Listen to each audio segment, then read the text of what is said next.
എന്റെ കക്ഷി വെറും ഒരു നഷ്ടപരി മാത്രമാണ്.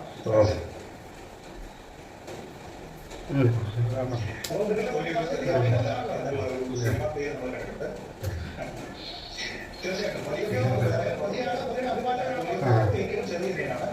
അപ്പോൾ ഒരു നിമിഷം പറ്റി ഒന്നുകിൽ പലതും പറഞ്ഞിട്ടുണ്ട്, അല്ലെങ്കിൽ പലതും പറയാൻ പോകും. ഒരു നിമിഷം ശ്രീ വേണുഗോപാൽ ശബരിമലയിൽ അടക്കം തിരുവിതാംകൂർ ദേവസ്വം ബോർഡിന്റെ ചീഫ് വിജിലൻസ് ഓഫീസറായി സേവനം അനുഷ്ഠിച്ചിട്ടുള്ള ആളാണ്. ദേവാലയ കേന്ദ്രം അന്വേഷിച്ചിട്ടുള്ള ആളാണ്. ഇതുവരെ വെളിപ്പെട്ട കാര്യങ്ങളിൽ നിന്ന് ശ്രീ വേണുഗോപാലിന്റെ അനുമാനങ്ങൾ എന്തൊക്കെയാണ്? ഇതൊരു സാധാരണമായ കേസായിട്ട് ഞാൻ ഇതൊരു മോഷണം നടത്തി അല്ലെങ്കിൽ അബദ്ധത്തിൽ മോഷണം നടത്തി അങ്ങനെ പഠിപ്പിച്ച് സ്വർണ്ണം മാറ്റിയ ഒരു കേസല്ല. ഇതൊരു വൈറ്റ് കോളർ ക്രൈമാണ്. ഈ വൈറ്റ് കോളർ ക്രൈമിന്റെ പ്രത്യേകത എന്താണെന്ന് വെച്ചാൽ അത് വ്യക്തികൾക്കും അതിന് ഉൾപ്പെട്ട ആൾക്കാരുടെ സമൂഹത്തിലെയും രാഷ്ട്രീയപരമായിട്ടൊക്കെയുള്ള വലിയ വലിയ ആൾക്കാരൊക്കെ ആയിരിക്കും. അതിനെല്ലാം ഇതിന്റെ കാര്യങ്ങൾ